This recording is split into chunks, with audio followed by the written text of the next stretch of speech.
এই ছেলে প্রত্যেকদিন স্যার ম্যাডামদের সামনে ক্যাম্পাসে সিগারেট খাস কেন? বাবা মা ভদ্রতা শিখায়নি? ক্যাম্পাসে বসে সিগারেট খাচ্ছিলাম, তখনই একটা মেয়ে এসে বলল। চুপচাপ হয়ে সিগারেট খাইতে লাগলাম। কি হলো, তোকে আমি কিছু বললাম? চুপচাপ আমি। এইভাবে হবে না, তোর আব্বুর নাম্বার দে। ফোন নাম্বার বন্ধ। আম্মুর নাম্বার দে। 019331956। মেয়েটি ফোন দিল। আমার পকেটের ফোনটা বেজে উঠল। ফোনটা বাহির করে কেটে দিলাম। নিজের নাম্বার দিলি কেন? ফাজলামি করিস? এটাই আম্মুর নাম্বার। আব্বু আম্মু মারা যাওয়ার পর এটা আমার কাছে। মেয়েটা চুপ হয়ে গেল। কিছুক্ষণ দুজনের মধ্যে নিস্তব্ধতা চলল। নাম কি? রিয়াদ। শুধু রিয়াদ? আর কিছু নেই? আছে, কিন্তু যাদের দেওয়া ছিল তারা না থাকায় ব্যবহার করার প্রয়োজন মনে করি না। বাসায় কে কে আছে? কেউ নেই। মানে? একা থাকি, কেউ নেই আমার। থাকিস কোথায়? কলেজের পিছনে একটা বাসায় থাকি। পড়ালেখা কেমন করে চলে? ফ্রিল্যান্সিং করি, ওটা দিয়ে চলে যায়। কোন ইয়ারে পড়িস? সেকেন্ড ইয়ারে। মেয়েটা কিছুক্ষণ চুপচাপ দাঁড়িয়ে রইল। আপনার সব জানা হয়ে গেলে এখন আসি বলেই চলে আসতে লাগলাম। আমার পরিচয় জানতে চাইবি না? প্রয়োজন মনে করি না। কিন্তু আমার প্রয়োজন আছে। আমি রিমঝিম, অনার্স সেকেন্ড ইয়ারে পড়ি। আচ্ছা, এখন আসি। আচ্ছা যা। ওখান থেকে চলে আসলাম। মেয়েটাকে আমি চিনি, এমনকি কলেজের সবাই চেনে। কলেজের ক্রাশদের মধ্যে রিমঝিম আপু একজন। যেমন সুন্দর দেখতে তেমন রাগ। কলেজের কত ছেলে তার হাতের জন্য হাসপাতালে গেছে তার হিসেব নেই। রিমঝিম আপুর ভাই পুলিশ কমিশনার, তাই সবাই তাকে ভয় করে চলে। কলেজে যেদিন প্রথম তাকে দেখেছিলাম কেমন যেন ভালো লেগেছিল, কিন্তু সেটাকে আমি পাত্তা দেইনি, কারণ এসব মায়া জড়ানো আমার পক্ষে সম্ভব না। এসব ভাবতে ভাবতে বাসায় আসলাম। ফ্রেশ হয়ে রান্না করলাম, তারপর খেয়ে ঘুমিয়ে পড়লাম। কারণ খুব কম রাতেই আমি ঘুমাই, কাজের জন্য জেগে থাকা লাগে। সন্ধ্যায় ঘুম থেকে উঠে বাইরে গেলাম, এক প্যাকেট সিগারেট কিনে নিয়ে আসলাম। সারা রাত জেগে কাটানোর জন্য বক্সে গান আর এই সিগারেট, এটাই আমার সাথী। এরপর দুদিন কলেজে গেলাম না। এমনিতেই আমি অতটা কলেজে যাই না। যেদিন বাসায় বোরিং লাগে সেদিন কলেজে যাই।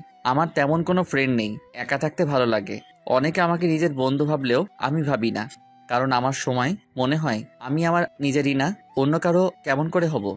এক সপ্তাহ পর রাস্তা দিয়ে হাঁটছিলাম, হঠাৎ কারো ডাক শুনতে পেলাম। পিছনে তাকিয়ে দেখি রিমঝিম আপু। এই শোন। জি বলেন। কলেজে আসিস না কেন? ভালো লাগে না কলেজে, আর কিসের জন্যই বা যাব। কেন, বন্ধু বান্ধবদের সাথে আড্ডা দিতে যাবি? আমার একা থাকাটাই পছন্দ, তাই বন্ধু বান্ধব পাতাই না।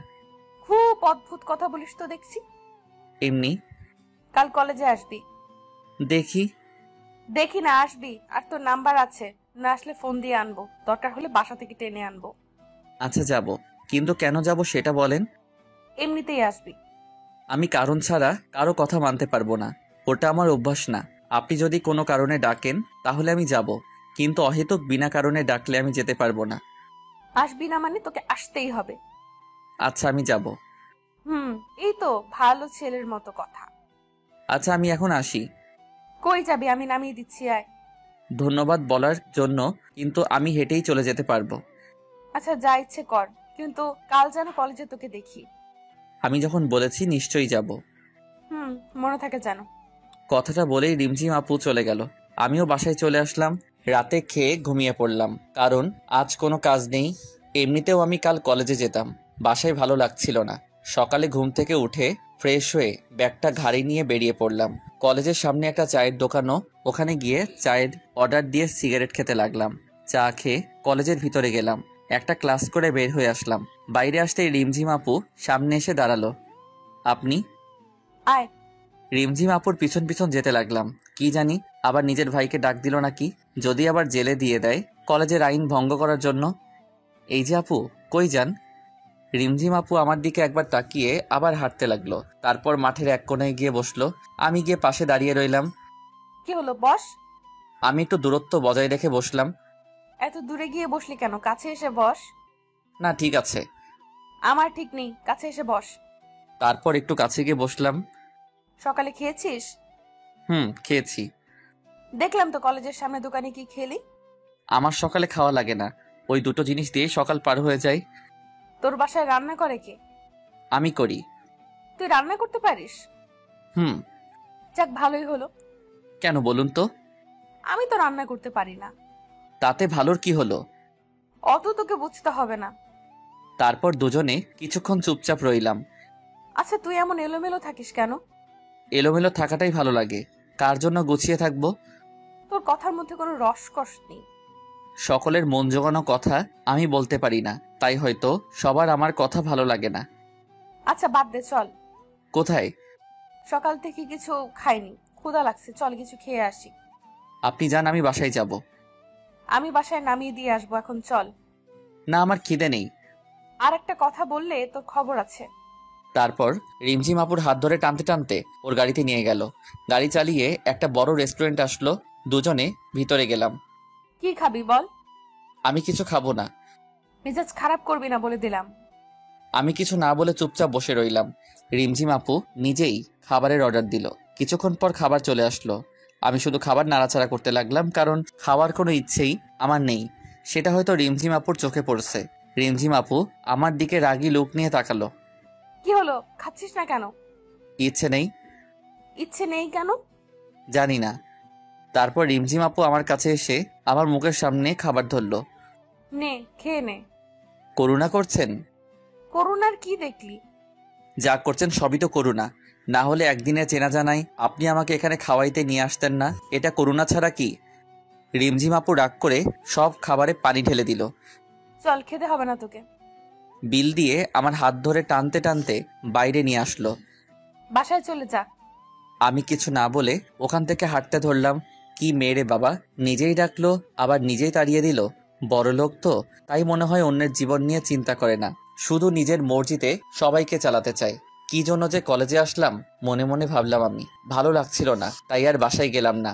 2টা সিগারেট কিনে নদীর পাড়ে গিয়ে বসলাম।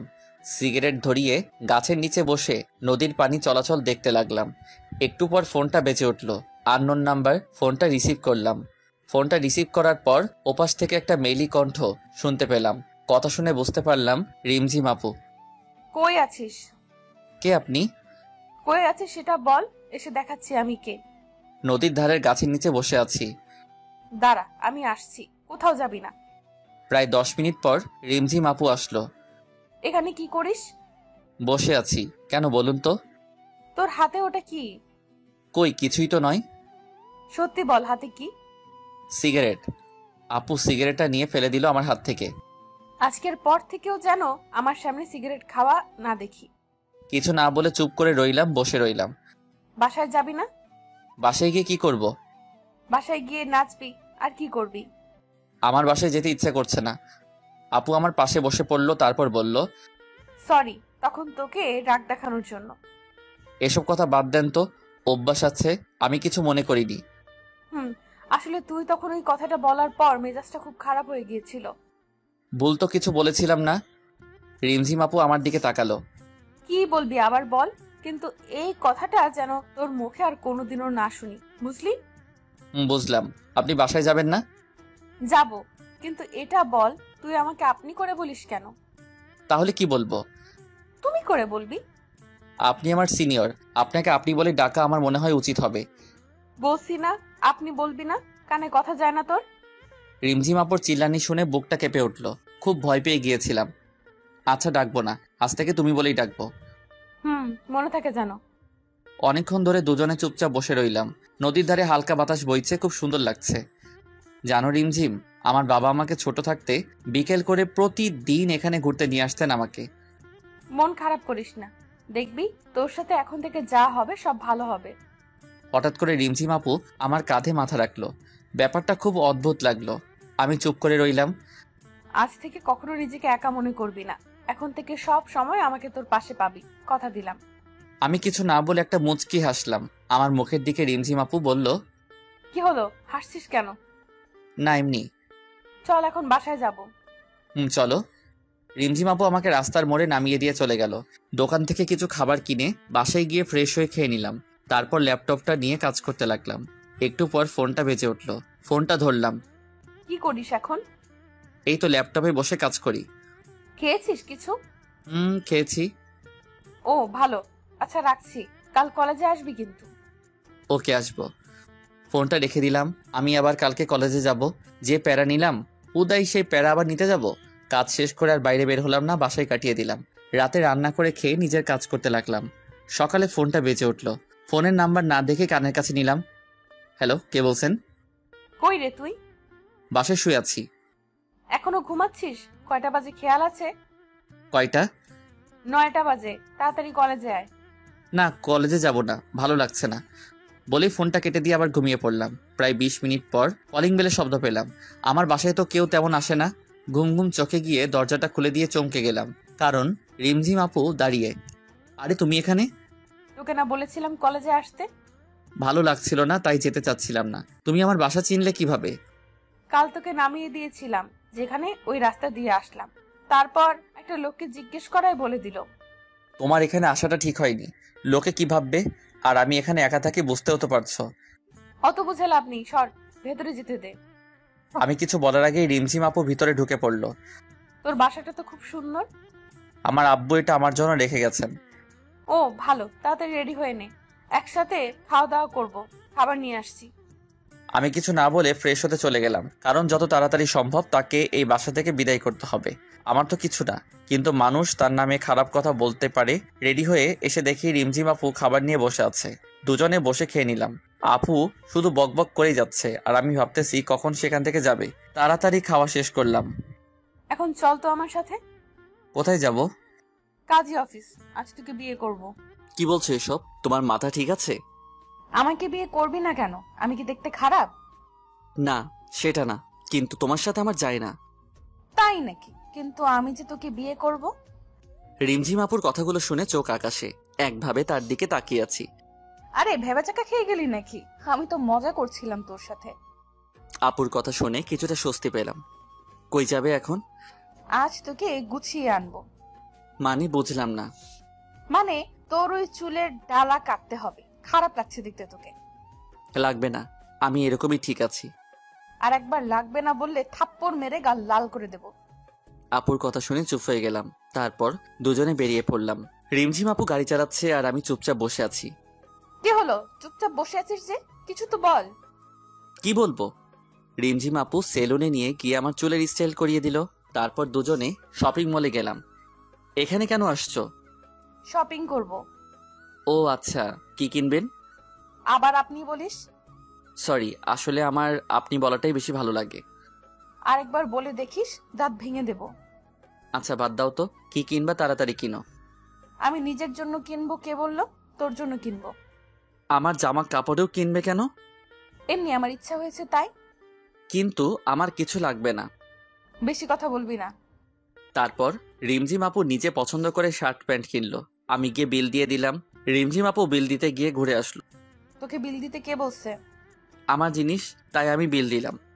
কেন, আমি কি বলছি তোকে টাকা দিতে? না, এমনি দিলাম। আরেকদিন যদি পাকনামি করিস তাহলে বুঝতে পারবি। চল এখন। রিমঝিম আপু আর কোনো কথা বলল না। রেস্টুরেন্ট গিয়েও আপু কোনো কথা বলছে না। মুখের আগের ছাপ দেখা যাচ্ছে। রিমঝিম আপু ধীরে ধীরে আমার জীবনটাকে নিয়ন্ত্রণ করছে। প্রথমের দিকে খারাপ লাগলেও তার শাসনগুলো এখন খুব ভালো লাগে। পুরনো কিছু স্মৃতি জেগে উঠেছে। এখনো রাগ করে আছো? কি হলো? সরি, আমি বুঝতে পারিনি সত্যি। হয়েছে, আর সরি বলতে হবে না। তারপর খাওয়া দাওয়া করে বেরিয়ে আসলাম। এবার বিল দিতে গেলাম না। ফ্রিতে বকা খাওয়ার শখ নেই আমার।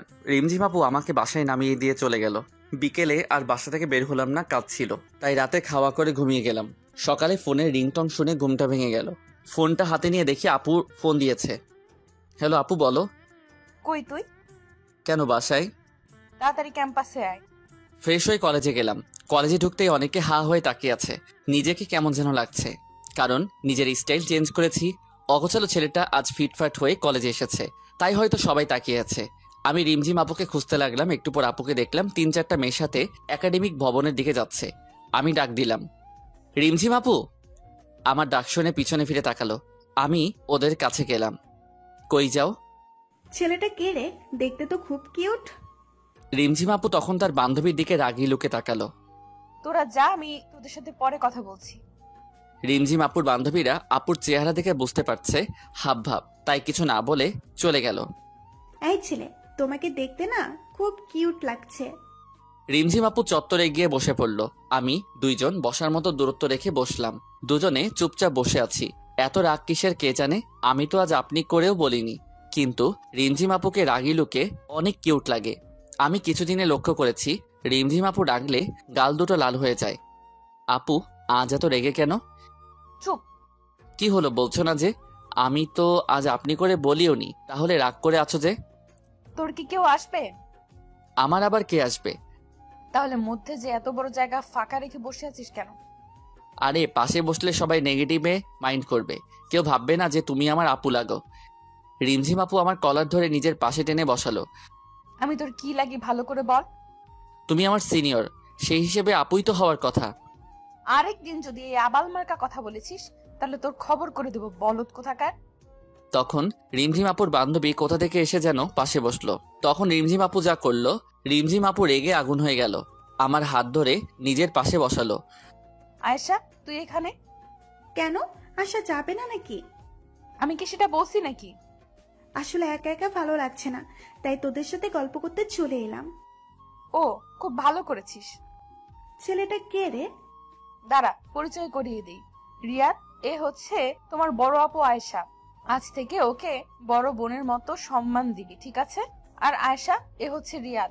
আজ থেকে ওকে নিজের ভাইয়ের মতো দেখবি। কি বলছিস এসব? ঠিকই তো বললাম। আমি শুধু ওদের কথা শুনছি। তারপর আয়েশা রিমঝিম আপুকে সাইডে নিয়ে গেল। দুজনে কি যে কথা বলছে, কিন্তু দূর থেকে যা বুঝলাম খুব ঝগড়া করছে। এক পর্যায়ে রিমঝিম আপু কি যেন বলল, আর আয়েশা আপু ওখান থেকে চলে গেল। আপু তখন আমার কাছে আসলো। এতক্ষণ লাগে আসতে, কি কথা বললা? চুপচাপ পাশে বসে পড়লো। কি হলো, কিছু বলছো না যে? শোন, কাল থেকে তুই কলেজে আসবি না। আসবো না কেন? তাহলে আয়েশা তোর সাথে কথা বলতে পারবে না। কিন্তু কথা বললে কি সমস্যা? সমস্যা আছে, ওর কথা বলার দরকার নেই। আমি কথা না বললেই তো হলো, তাতে কলেজে না আসার কি হলো? সেটাও কথা। তুই আয়েশার সাথে কথা বলবি না, এমনকি কোনো মেয়ের সাথে কথা বলবি না, ঠিক আছে? আর যদি দেখি তাহলে তোর একদিন কে আমার একদিন। কি বলবো ভেবে পাচ্ছি না। রিমঝিম আপুর এমন আচরণ আমায় বেশ অবাক করেছে। কি হলো, কি কথা বল, মনে থাকবে তো? থাকবে। এই তো ভালো ছেলে, এখন ক্লাসে যা। রিমঝিম আপু নিজের ক্লাসে গেল, আমি আমার ক্লাসে চলে গেলাম। এভাবে বেশ কয়েকদিন পার হয়ে গেল। রিমঝিম আপু আমার জীবনটাকে নিজের মতো চালাতে শুরু করলো, যেমন কোনো আপনজন করে। এসব করার অধিকার আমি রিমঝিম আপুকে অনেক আগেই নিজের মন থেকে দিয়ে দিছি, কারণ আমি মনে মনে রিমঝিম আপুকে অনেকটা ভালোবেসে ফেলেছি। নিজের এই মনটাকে অনেকবার বোঝাতে চেষ্টা করেছি তার সাথে আমার যায় না, কিন্তু মনটা মানেনি, ছুটে গেছে তার কাছে। আমি জানি আমি যেদিন রিমঝিম আপুকে আমার ভালোবাসার কথা বলবো, সেদিন হয়তো সব শেষ হয়ে যাবে, আর আমি সেটা চাই না। তাই আমি তাকে নীরবে ভালোবেসে যাব, কখনো তার কাছে নিজের ভালোবাসার দাবি নিয়ে যাব না। হয়তো শেষে আমার ভালোবাসাটা এক কোণে পড়ে রয়ে যাবে। কথাগুলো ভাবতে ভাবতে মনটা খারাপ হয়ে গেল। কি রে, মন খারাপ করে এভাবে বসে আছিস কেন? কই না তো, মিথ্যা বলবি না। তেমন কিছু না আপু। আচ্ছা বাদ দে, আয় তোর সাথে একজনকে পরিচয় করিয়ে দিই। আমি রিমঝিম আপুর সাথে গেলাম। রিমঝিম আপু কাকে যেন ফোন দিয়ে ডাকলো। একটু পর একটা ছেলে বাইক নিয়ে আসলো। রিয়াদ, এ হলো রনি, আমার কাজিন। আর রনি, এ হলো রিয়াদ। হাই, কেমন আছেন? হ্যালো, তুমি তাহলে রিয়াদ? আপনি আমাকে চিনেন? কিন্তু রিমঝিমের মুখে তোমার কথা অনেক শুনেছি। এই বয়সে তুমি একাই চলাফেরা করো, এটা অনেক ভালো ব্যাপার, সবাই পারে না। আমার আব্বু একটা কথা বলতেন, পাশে যখন কেউ থাকবে না তখন নিজে উঠে দাঁড়াতে হয়। উঠে দাঁড়ানোর সময় কাউকে পাশে পাবি না, তাই নিজে নিজে চলতে শিখতে হবে। আর আমি একাই চলতে শিখে গেছি, সামনের দিনগুলোতেও একাই হয়তো থাকতে শিখে যাব। কথাটা বলার পর রিমঝিম আপু আমার দিকে তাকালো। তারপর তিনজনে বসে অনেক কথা বললাম। রিমঝিম আপু রনির বাইকে করে বাসায় চলে গেল, আর আমি আমার বাসায় চলে আসলাম। রনি নাকি এখন থেকে আমাদের কলেজেই পড়বে। পরের দিন ঘুম থেকে উঠে ফ্রেশ হয়ে কলেজের দিকে বেরিয়ে পড়লাম। কলেজে ঢোকার আগে চায়ের দোকানে গেলাম, 1 কাপ চা অর্ডার দিলাম। চা আসতে আসতে একটা সিগারেট কিনে ধরালাম। এর মধ্যে রিমঝিম আপুর ফোন। হ্যালো। কই তুই? এই তো যাচ্ছি। তাড়াতাড়ি আয়। চা আর সিগারেট খেয়ে কলেজে গেলাম। রিমঝিম আপু মাঠের এক কোণে বসে আছে। আমি রিমঝিম আপুর থেকে একটু দূরে গিয়ে বসলাম। রিমঝিম আপু আমার কাছে চেপে আসলো। আমি চুপচাপ আছি। তোকে কতবার বলেছি সিগারেট খাস না? তুমি হয়তো একদিন চলে যাবে, কিন্তু এইটাই হয়তো আমার পাশে থেকে যাবে। আমার কথাটা শুনতে পেয়ে কিছুক্ষণ চুপচাপ আমার দিকে তাকিয়ে রইল। তুই কি কিছুই বুঝিস না? কেন, কি আবার বুঝলাম না? কিছু না। রিমঝিম আপু মন খারাপ করে বসে রইল। আমি চুপচাপ তার মায়াবী মুখটা দেখতে লাগলাম। তারপর আপু উঠে কিছু না বলে চলে যেতে লাগলো। আমি পিছন থেকে ডাক দিলাম, কিন্তু শুনলো না। নিজের গাড়িতে গিয়ে বসলো। আমি গাড়ির সাইডে দাঁড়িয়ে রইলাম। কিছুক্ষণ পরে গাড়ির গ্লাস খুললো, চোখ দুটো লাল হয়ে আছে। উঠ, বাসায় নামিয়ে দেই। আমি উঠে বসলাম। রিমঝিম আপু আমাকে নামিয়ে দিয়ে চলে গেল। অন্যদিন আসার সময় হাজারটা কথা বলবে, কিন্তু আজ একটাও কথা বলল না। এরপর কাজের চাপে এক সপ্তাহ কলেজে যাওয়া হলো না। এক সপ্তাহ পর কলেজে গিয়ে দেখলাম রিমঝিম আপু আর রনি বসে আছে। দুজনে বসে আছে আর হেসে হেসে কথা বলছে। আজ রিমঝিম আপু কলেজে আসলো, তবুও একবার ফোন দিল না। খুব অবাক হলাম। এই কয়েকদিন অনেকবার দেখা করতে বলেছে, কিন্তু এই এক সপ্তাহে প্রায় সারাদিন ল্যাপটপ নিয়ে বসে থাকতে হয়েছে। অনেক বড় একটা ক্লায়েন্ট পাওয়ায় কাজ অনেক বেশি ছিল। আমি ভাবলাম হয়তো ভাবছে আমি কলেজে আসবো না, তবুও একটা ফোন তো দিতে পারতো। আমি ওদের না দেখার ভান করে ক্লাসে যেতে লাগলাম। তখন পিছন থেকে রিমঝিম আপু ডাক দিল। আমি ওদের কাছে গেলাম। কেমন আছিস? ভালো আপু, তুমি? ভালো, বস এখানে। ওদের থেকে একটু দূরত্ব বজায় রেখে বসলাম। ওরা দুজনে কথা বলছে, আমি চুপচাপ ফোন টিপতেছি। এর মাঝে রিমঝিম আপু আমার সাথে একটা কথা বলেনি। ব্যাপারটা খুব খারাপ লাগলো। অন্যদিন কলেজে না আসলে ডেকে এনে ঘন্টার পর ঘন্টা কথা বলতো, আর আজ পাশে বসে আছি তাও মুখ ফুটে একটা কথা বলছে না। এক সপ্তাহে এতটা বদল! তোমরা একটু কথা বলো, আমি স্যারের সাথে কথা বলে আসি। রিমঝিম আপু উঠে চলে গেল। জানো রিয়াদ, রিমঝিমের মতো মেয়ে পাওয়া ভাগ্যের ব্যাপার। মানে বুঝলাম না। তুমি জানো না, রিমঝিম আর আমার বিয়ে ঠিক হয়ে আছে। আমাদের পরীক্ষা শেষ হলে বিয়ে দেওয়া হবে। রনির কথাটা শুনে বুকের ভেতরটা কেমন যেন করতে লাগলো। চোখ মুখ অন্ধকার হয়ে গেল। জানতাম এমন কিছু হবে, কিন্তু এত তাড়াতাড়ি হবে তা বুঝতে পারিনি। খুব খারাপ লাগছিল। কি করব বুঝতে পারছি না। এক নিমিষে মনে হয় সব শেষ হয়ে গেল। মনে হয় রনির কথাগুলো কোনো স্বপ্ন। কি হলো রিয়াদ, তুমি ঠিক আছো তো? এমন অস্থির লাগছে কেন তোমাকে? কই, আমি তো ঠিক আছি। না, মনে হচ্ছে খুব অস্থির হয়ে আছো। আসলে বাসায় যেতে হবে তাড়াতাড়ি, তাই একটু তাড়াহুড়োয় আছি। ও আচ্ছা। আচ্ছা আমি চলে যাই। রিমঝিম আপু আসলে বলে দিয়েন আমি চলে গেছি। এখনই চলে যাবে? রিমঝিম আসুক। না, একটা বড় ক্লায়েন্ট নক দেওয়ার কথা আছে, আমাকে যেতেই হবে। আচ্ছা, তাহলে যাও। আমি ওখান থেকে বাসায় চলে আসলাম। বাসায় এসে আব্বু আম্মুর ছবিটা হাতে নিয়ে বসে পড়লাম। খুব মিস করছি তাদেরকে। আজ কেন তোমরা আমাকে এত তাড়াতাড়ি ছেড়ে চলে গেলে? আমার মতো অবাকা হয়তো খুব কমই আছে। ভালোবাসার মানুষগুলো সব একে একে ছেড়ে চলে যায়। প্রথমে তোমরা চলে গেলে, এখন রিমঝিম আপু। আম্মু জানো, আমি না রিমঝিম আপুকে খুব ভালোবাসি। রিমঝিম আপুর সাথে থাকলে তোমার কথা খুব মনে পড়ে। রিমঝিম আপু একদম তোমার মতো শাসন করে। তুমি যেমন আমাকে খাইয়ে দিতে, রিমঝিম আপুও আমাকে মাঝে মাঝে খাইয়ে দিত। কোনো ভুল করলে বকা দিত। তুমি যেমন আমাকে একা করে ছেড়ে গেলে, সেও চলে যাবে একদিন। কিন্তু আম্মু জানো কি, আমি না ওকে ভুলতে পারবো না। তোমাদের যেমন আমি কোনোদিন ভুলতে পারবো না, তেমনি তাকেও আমি কোনোদিন ভুলতে পারবো না। আমি কি করব তোমরাই বলো। খুব কষ্ট হচ্ছে আমার। বুকের ভেতরটা পুড়ে ছারখার হয়ে যাচ্ছে। শুধু তার কথাই মনে পড়ছে। আম্মু আব্বুর ছবি জড়িয়ে ধরে কান্না করতে করতে ঘুমিয়ে পড়লাম। মাঝরাতে ঘুম ভাঙলো। ঘুম ভাঙার পরে মনে হলো ঘটে যাওয়া ঘটনাগুলো স্বপ্ন ছিল, কিন্তু পরে বুঝতে পারলাম কিছুই মিথ্যে না। শুধু আজ আমার ভালোবাসাটা মিথ্যে হয়ে গেল, চাপা পড়ে গেল কষ্টের মাঝে। ঘুম থেকে উঠে যখন বুঝতে পারলাম যে প্রিয় মানুষটা আর আপনার জীবনের অংশ হবে না, তখন যন্ত্রণার সীমানা থাকে না। তখন ইচ্ছে করে হয়তো আর ঘুম হয় না। সিগারেটের প্যাকেটটা নিয়ে জানালার পাশে গিয়ে বসলাম। আজ চাঁদের আলোটাও কেমন যেন ফ্যাকাশে মনে হচ্ছে। যে করেই হোক এই কষ্ট থেকে আমাকে সামলে উঠতে হবে। জীবনে অনেক কষ্ট পেয়েছি, আর কষ্ট নিতে পারতো না। সিগারেট ধরিয়ে বসে রইলাম। একসময় লক্ষ্য করলাম সিগারেটের ফিল্টারটা ভিজে গেছে। তারপর চোখে হাত দিয়ে দেখি চোখ দিয়ে পানি পড়ছে। হাতটা কাঁপছে। জোরে জোরে কান্না করতে লাগলাম। আম্মু বলতো কান্না করলে বুকটা হালকা লাগে। আজ খুব একা লাগছে। সারা রাত কান্না করলাম। কিছুটা হলেও বুঝতে পারলাম যে দুনিয়ায় কেউ কারো নয়, একা থাকাটাই ভালো। যত কারো প্রতি মায়া বাড়াবেন তত কষ্ট পেতে হবে। প্রায় এক সপ্তাহ লাগলো রিমঝিম আপুর মায়াটা কিছুটা কাটিয়ে উঠতে। তারপরেও তার সামনে গেলে নিজেকে আটকে রাখতে পারবো কিনা জানি না। তাই আর কলেজে যাব না ঠিক করলাম। এভাবে 10 দিন কেটে গেল। ফোনটাও অফ করে রেখে দিছি, যাতে কেউ ফোন দিতে পারে না। এখনো রাতে ঘুমাতে পারি না, তাই ঘুমের ওষুধ কিনে রাখছি। ঘুমের ওষুধ খেয়ে রাতটা পার হয়ে যায়। আর দিনের বেলা সিগারেট তো আছেই। এই 10 দিনে সিগারেট খাওয়াটা একটু বেড়ে গেছে। সকালে ঘুম থেকে উঠে একটা সিগারেট ধরিয়ে সেটা শেষ করে ব্রাশ করে বাইরে বের হলাম। নাস্তা করে বাসায় গেলাম। গিয়ে কাজ করতে লাগলাম। এই 10 দিনে কাজ একদম করা হয়নি। নিজের 1 বছর চলার মতো যথেষ্ট টাকা আছে। আর আব্বু আম্মু চলে যাওয়ার আগে যা রেখে গেছে তাতে আমার সারা জীবন চলে যাবে। তারপরও ফ্রিল্যান্সিং করি। সিগারেট খেতে খেতে কাজ করতে লাগলাম। একটু পর দরজার বেল কে যেন বাজালো। দরজা খুলে দিতেই সামনে দেখে রিমঝিম আপু দাঁড়িয়ে হাত উঠালো মারার জন্য। তারপর কি যেন ভেবে হাতটা নামিয়ে নিল। চোখের নিচে কালো দাগ পড়ে গেছে। কেমন আছিস?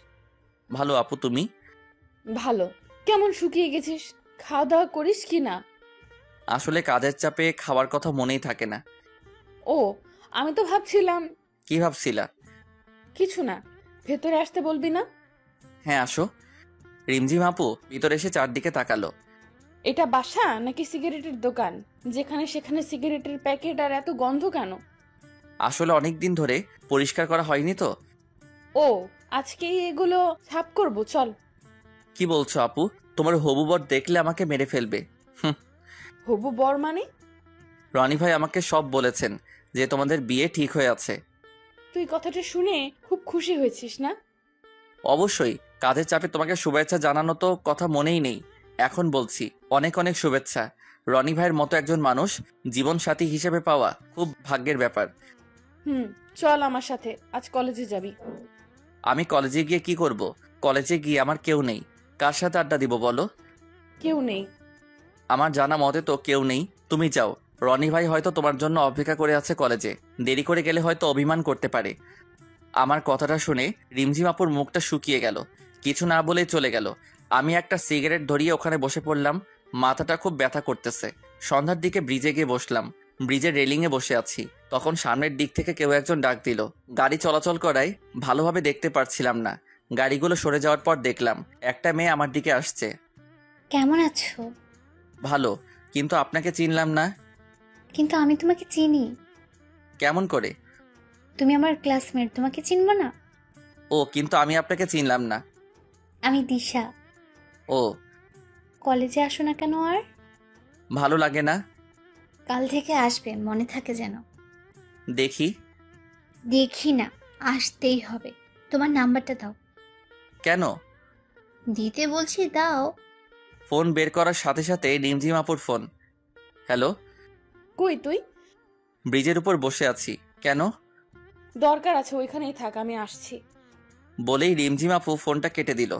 তারপর দিশাকে নাম্বার দিয়ে ওর সাথে কথা বলছিলাম।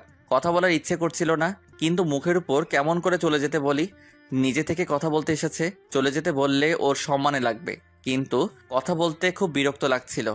হঠাৎ রিমঝিম আপুর গাড়ি এসে দাঁড়ালো। রিমঝিম আপু বাইরে বেরিয়ে আসলো। আমাকে দেখে মুখের ভাব বদলে গেল, আমার কাছে আসলো। চল, দরকার আছে। দাঁড়াও একটু। আমি দিশার সাথে আরেকটা কথা বলার আগে রিমঝিম আপু আমাকে টেনে গাড়ির ভিতর বসালো আর গাড়ি চালাতে লাগলো। তোকে না বলেছি কোনো মেয়ের সাথে কথা বলবি না? আমি বলিনি, আর ওর নিজে থেকেই কথা বলতে এসেছিল। তারপরেও তুই কথা বলবি না? রিমঝিম আপুর কাছে আসলে কেমন যেন দুর্বলতা কাজ করে। কোথায় যাচ্ছি আমরা? মার্কেটে যাব। কেন? কাল আমার জন্মদিন, তাই ড্রেস কিনবো আর তুই সেটা পছন্দ করে দিবি। আমি পছন্দ করে দিব কেন? তোমার হবু বর পছন্দ করে দিবে। খোটা মারা কথা গেল না তোর? খোটা মারার কথা আবার কখন বললাম? যেটা সত্যি সেটাই বললাম। রিমঝিম আপু আর কোনো কথা বলল না। মার্কেটে গিয়ে রিমঝিম আপু ড্রেস দেখতে লাগলো। একটা নীল কালারের ড্রেস দেখে খুব পছন্দ হলো। রিমঝিম আপু হয়তো সেটা লক্ষ্য করলো, তাই ড্রেসটা কিনলো। রিমঝিম আপু বিল দিতে দিতে আমি এক জোড়া পায়েল আর এক জোড়া ঝুমকো কিনলাম। তারপর সেগুলো চুপ করে রিমঝিম আপুর ব্যাগে রেখে দিলাম। রিমঝিম আপু আমাকে বাসার সামনে নামিয়ে দিল। আমি বাসার ভিতরে ঢুকতে যাব, তখনই আবার ডাক দিল। আমি রিমঝিম আপুর কাছে গেলাম। শোন, কাল আমি কলেজে যাব না, কিন্তু সন্ধ্যায় তোকে নিতে রনি আসবে। তখন ওর সাথে আমার বাসায় চলে আসবি। আর তুই না আসলে কাল সত্যি তোর কপালে মাইর পড়বে। কথাটা বলার পরেই রিমঝিম আপু চলে গেল। পরের দিন সকালে ঘুম থেকে উঠে কলেজে গেলাম না। গিফট তো রিমঝিম আপুকে দিয়েই রেখেছি, তাই যাওয়ার কোনো প্রয়োজন হয় না। আর আমি ওর কাছে গিয়ে মায়া বাড়াতে চাই না। যতটা সম্ভব দূরে থাকতে হবে। আমি জানি রিমঝিম আপু গাড়ি পাঠাবে আমাকে, কিন্তু আমি যাব না। তাই সন্ধ্যা লাগতে বাইরের থেকে গেট লাগিয়ে দিয়ে পিছনের একটা ছোট দরজা আছে, ওটাতেই বাসায় ঢুকলাম। রাতে যে কেউ আসলে বুঝতে না পারে আমি বাসায় আছি। সকাল 10টার দিকে বাড়ির সামনে গাড়ির আওয়াজ পেলাম। আমার ঘরের লাইট সব সময় বন্ধই থাকে। অন্ধকার কেন জানি খুব ভালো লাগে। তার কারণ আজও জানি না। অন্ধকারে আলাদা একটা অনুভূতি আছে। জানালা দিয়ে দেখলাম রনি গাড়ি থেকে নামলো, তারপর বাসার দিকে তাকালো। তালা ঝুলানো দেখে গাড়ি নিয়ে চলে গেল। ফোনটাও অফ করে রেখেছি যাতে কেউ ফোন দিতে না পারে। বিছানায় গিয়ে কানে হেডফোন লাগিয়ে দিয়ে গান শুনতে লাগলাম। রিমঝিম আপু মনে হয় রনির সাথে জন্মদিনে খুব মজা করছে। করবেই না কেন? কয়েক মাস পর তাদের বিয়ে। কেন যে আমি রিমঝিম আপুকে ভালোবাসতে গেলাম খুব ঘুম পাচ্ছিল। তখনই আবার গাড়ির আওয়াজ পেলাম। জানালার কাছে গিয়ে দেখি রিমঝিম আপু গাড়ি থেকে বের হয়ে আসলো। রাস্তার ল্যাম্পপোস্টের আলোতে রিমঝিম আপুকে স্পষ্ট দেখা যাচ্ছে। নীল ড্রেসে একদম পরীর মতো লাগছিল। কিন্তু এই পরী তো ধরাছোঁয়ার বাইরে। রিমঝিম আপু ফোন হাতে নিয়ে ফোন দিতে লাগলো, হয়তোবা আমাকে ফোন দিচ্ছিল। কিছুক্ষণ পর ফোনটা রাস্তায় জোরে ছুঁড়ে মারলো। তারপর গাড়ি করে চলে গেল। আমি গিয়ে শুয়ে পড়লাম। পরের দিন কলেজে গেলাম। কেন জানি আজ কলেজে যাওয়ার খুব ইচ্ছে করলো। কলেজে ঢুকতে দিশার সাথে দেখা। কেমন আছো? ভালো, তুমি? ভালো। কাল কলেজে আসতে বললাম আর আজ আসছো? আসলে কাল একটু কাজ ছিল, তাই আসতে পারিনি। ও, তা ফোনটা অফ কেন? চার্জ ছিল না, আর চার্জে দেওয়ার কথা মনে ছিল না। দিশার সাথে কথা বলতে বলতে রিমঝিম আপুর গাড়ি চলে আসলো। আমি দিশার সাথে কথা বলে মাঠের এক কোনায় গিয়ে ফোন টিপতে লাগলাম। হঠাৎ কারো ছায়া আমার উপর পড়লো। তাকিয়ে দেখলাম রিমঝিম আপু। আমি উঠে দাঁড়ালাম। আপু, তুমি কখন আসলে? কাল কই ছিলি? ল্যাপটপটা সার্ভিসিং করতে গিয়েছিলাম। আসতে আসতে দেরি হয়ে যায়। মিথ্যা কথা বলবি না। তুই কি মনে করিস আমি তোকে জানালার কাছে দেখিনি? চুপ। তুই আমার সাথে এমনটা করলি? কত আশা নিয়ে বসেছিলাম আমি তোর জন্য। আজ থেকে তুই আমার সাথে কথা বলবি না। সেটাই হয়তো ঠিক হবে। আপনার সাথে কথা বললে হয়তো আপনার হবু বর খারাপ মনে করতে পারে, আর আপনাদের সম্পর্কের মধ্যে তিক্ততা আসতে পারে। তাই আমার মতো একটা বখাটে খারাপ ছেলের সাথে না মেশাই ভালো। রিমঝিম আপু কিছু বলছে না। রিমঝিম আপুর চোখের দিকে তাকিয়ে দেখলাম চোখ দিয়ে পানি বয়ে পড়ছে। কারণটা এখনো অজানা। রিমঝিম আপু আর কিছু না বলে চলে গেল। আমি আর ওখানে না থেকে বাসায় চলে আসলাম। আবার আগের মতো হয়ে গেলাম। সেই কলেজে গিয়ে আগের মতো সিগারেট খাওয়া, কারো পরোয়া না করা, একা চলা, কোনো মায়ায় না জড়ানো। 3 দিন পর মাঠের কোনায় বসে নোট করছিলাম, সাথে একটা সিগারেট খাচ্ছিলাম। তখন দেখলাম রিমঝিম আপুর গাড়ি এসে মাঠের মাঝখানে দাঁড়ালো। রিমঝিম আপু গাড়ি থেকে বেরিয়ে আসলো। হয়তো আমাকে দেখতে পারিনি।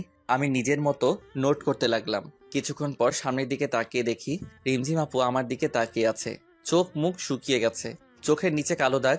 রিমঝিম আপুকে দেখে একবার সিগারেটটা ফেলে দিতে চাইলাম, কিন্তু কি যে মনে হলো ফেলে না দিয়ে মাথাটা নিচু করে নোট করতে লাগলাম। রিমঝিম আপু সেখান থেকে চলে গেল। আমি একটু পর বাসায় চলে আসলাম। এরপর প্রতিদিন কলেজে গেলাম রিমঝিম আপুকে একটু আড়াল থেকে দেখার জন্য। প্রতিদিন নিজের মনকে বলি কাল আর যাব না, কিন্তু পরের দিন ঠিকই কলেজে চলে যাই।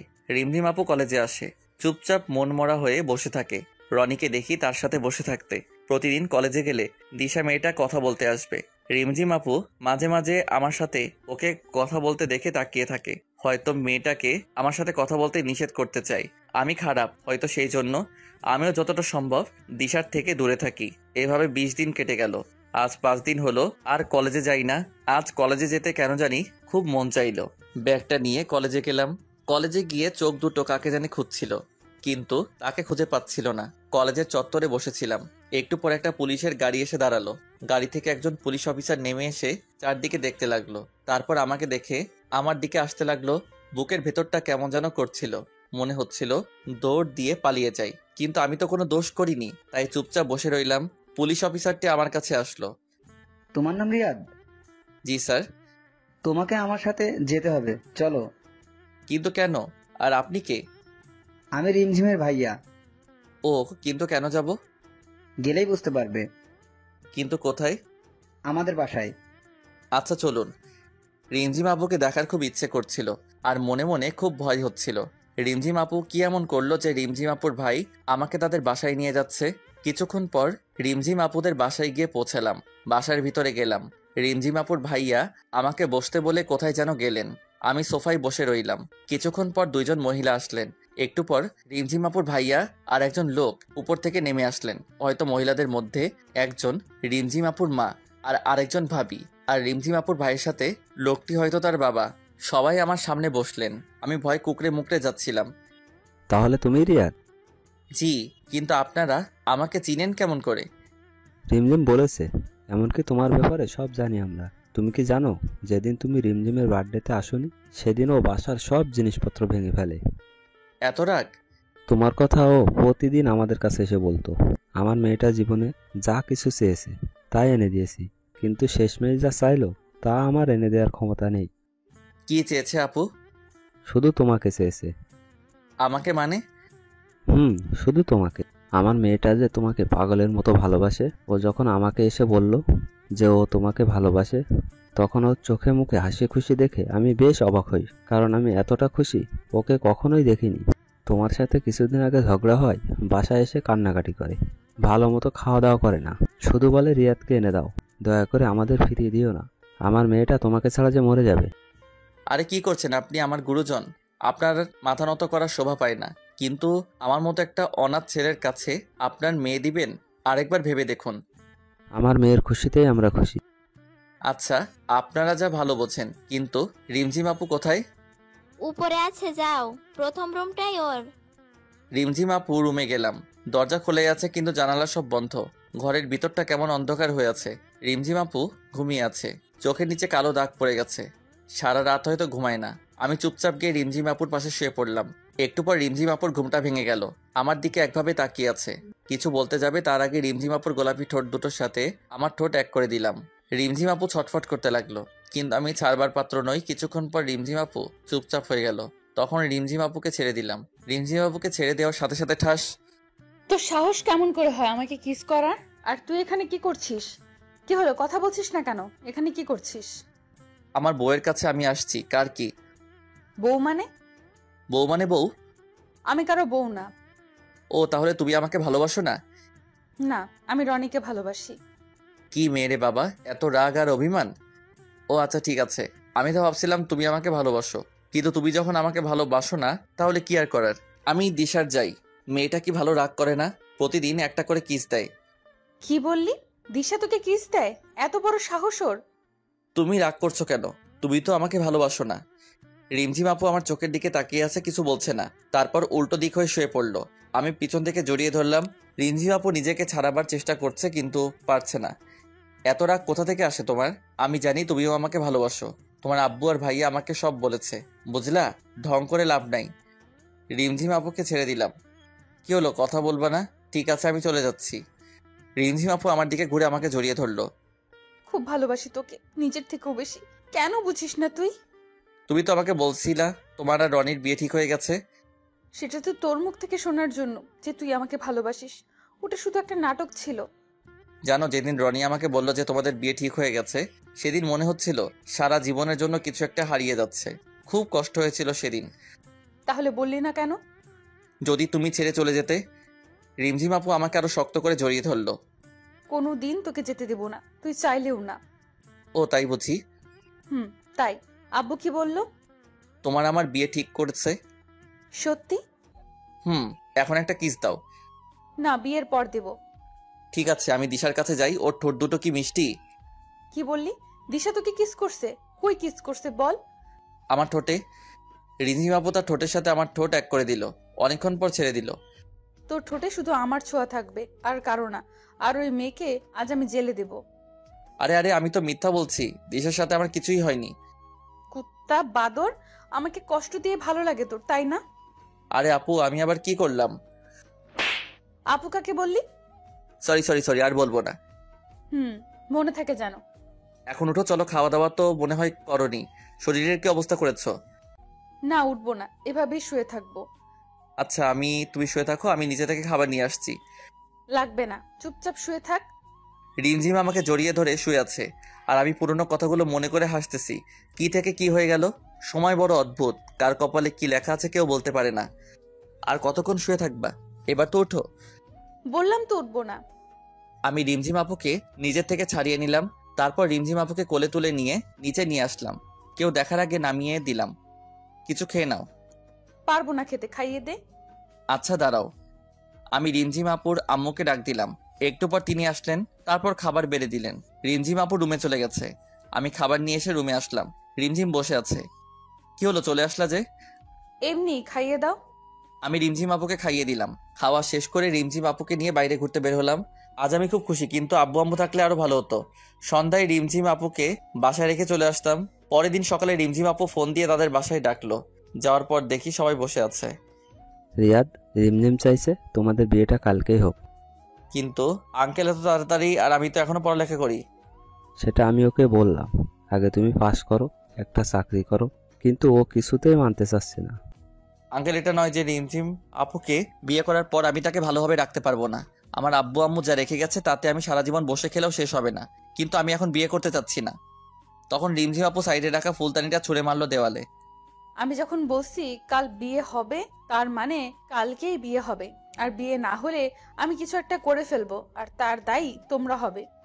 কথাটা বলেই রিমঝিম আপু উপরে চলে গেল। সবাই চুপচাপ হয়ে গেল।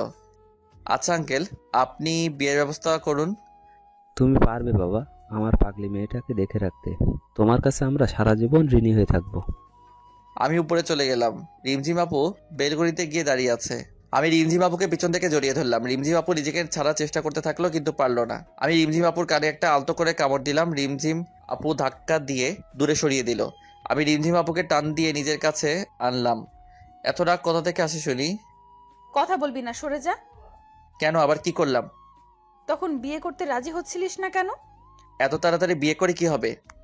লাগবে না তোকে, দূরে যা তুই। পরে তো বললাম বিয়ের আয়োজন করতে। লাগবে না, বিয়ে করতে করব না আমি বিয়ে। আমি তো করব, বিয়ে না করলে বউয়ের আদর পাবো কেমন করে? হয়েছে, আর ঢং দেখাবি না, সব জানা আছে। আমি ঢং করি? আর নিজে যে কথায় কথায় রাগ করে তার বেলা কিছু না। আমি রাগ করি? তা নয়তো কি? মেরে দাঁত ভেঙে দেব। আগে দোষটা করে নিই, তারপর মাইর খাবো। মানে? দাঁড়াও, বোঝাই দিচ্ছি। তারপর রিমঝিম আপুর ঠোঁটের সাথে আমার ঠোঁট এক করে দিলাম। 4 মিনিট পর ছেড়ে দিলাম। দাঁত ব্রাশ করে না, মুখে কি গন্ধ। কি বললি? দাঁড়া দেখাচ্ছি। রিমঝিম আপু আমাকে মারতে আসলো। আমি রিমঝিম আপুকে মুটকি, বুড়ি এসব বলে রাগাতে লাগলাম। আর রিমঝিম আপু আমাকে মারার জন্য পিছনে দৌড়াতে লাগলো। পরের দিন আমাদের খুব ধুমধাম করে বিয়ে হলো। এভাবে চলতে লাগলো আমাদের বিবাহিত জীবন। রিমঝিম এখন আমার উপর রাগ করে, কিন্তু বেশি সময় রাগ করে থাকতে পারে না। রিমঝিম সবসময় আমাকে হাসি খুশি রাখার চেষ্টা করে।